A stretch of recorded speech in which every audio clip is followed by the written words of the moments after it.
ஸ்ரீகிருஷ்ணாவின் அன்பு வணக்கங்கள். பிப்ரவரி மாத ராசி பலன் மகர ராசிக்கு எப்படி இருக்கும் வாங்க பார்க்கலாம். இந்த பிப்ரவரி மாதம் உங்களுக்கு நிதானமும் மற்றும் முன்னேற்றமும் கொடுக்கும் மாதமாகவே அமையப் போகின்றது. உழைப்பை நம்ப வேண்டிய மாதமாக இந்த பிப்ரவரி மாதம் உங்களுக்கு இருக்கின்றது.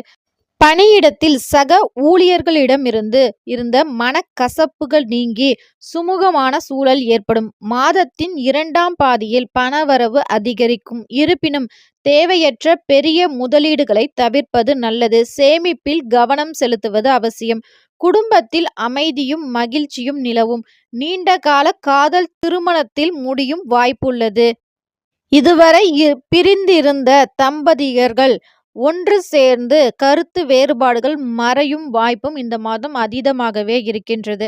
ஆரோக்கியத்தில் இந்த மாதம் முழுவதும் அலட்சியம் காட்ட வேண்டாம். சிறு உடல் உபாதைகள் என்றாலும் உரிய மருத்துவரை பார்ப்பது நல்லது. இந்த மாதம் முழுவதும் உங்களுக்கு நல்ல பலன்கள் கிடைக்க சிவாலயங்களுக்கு சென்று அங்குள்ள சனி பகவானிற்கு சனிக்கிழமைகளில் எல் தீபம் ஏற்றி வழிபாடு செய்ய உங்களுக்கு மேலும் பல நற்பலன்களை அடையலாம். உங்களுக்கு சிவபெருமானை ரொம்பவே பிடிக்கும் அப்படின்னா ஓம் நம சிவாய அப்படிங்கிற கமெண்டையும் இந்த வீடியோக்கு மறக்காம ஒரு லைக்கும் பண்ணுங்க. நன்றி, வணக்கம்.